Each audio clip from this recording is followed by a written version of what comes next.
पानी आने की वजह से पुल बह गया, तो इसमें आपने क्या यानी सुविधा की है लोगों के लिए? आपके पास जो मेमोरेंडम पहुंचा है, आपने क्या सुविधा दी है? तो मेरे में महापालिका जो इंजीनियर है हाँ। उनको बता दिया है, तो आप वहाँ के मेंबर के साथ बात हुई है, कल 11 बजे वो यहाँ इंस्पेक्शन कर रहे हैं।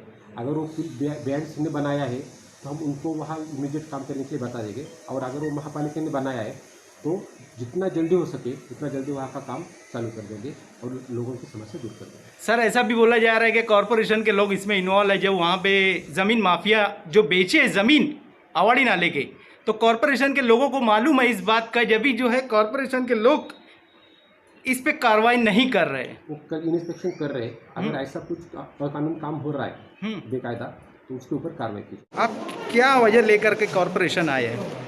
ये लीडर है मालेगांव महानगर पालिका कमिश्नर साहब को हमने कल लेटर दिया और हमने उनसे ये गुजारिश किया कि दरेगांव के अंदर पानी आने की वजह से पुल बह गया है, वहाँ के लोगों के लिए कोई सुविधा नहीं है, वहाँ पर लोगों को आने जाने के लिए रास्ता नहीं है, एक वाहिद रास्ता है। हमने कल लेटर दे करके कमिश्नर साहब से ये गुजारिश किया था कि सिटी इंजीनियर को भेज कर ये आप खुद आकर के वहाँ विजिट करो और देखो, लेकिन आज के दिन तक पूरा दिन हमने वहाँ देखा, उन लोगों ने कोई आया नहीं।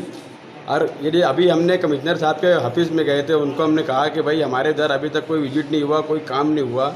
हम लोगों ने अभी फिर उनसे अपील किया कि कल उन्होंने कहा कि भाई ठीक है, कल सुबह 11 बजे यानी हमारे जो सिटी इंजीनियर साहब है वो लोग आकर के वहाँ पे हमारा काम देखेंगे, उसके बाद फैसला लेंगे। लेकिन हमने उनको वार्निंग दे दिया कि अगर 11-12-1 बजे के दरमियान तक के अगर वो लोग नहीं आएंगे, सिटी इंजीनियर साहब वगैरह नहीं आएंगे, तो पूरे शहर की आवाम को हम रोड पर लेकर आएंगे, चाहे हमारे ऊपर केस बने या कुछ भी बने, फिर हम यहाँ धरना आंदोलन देंगे।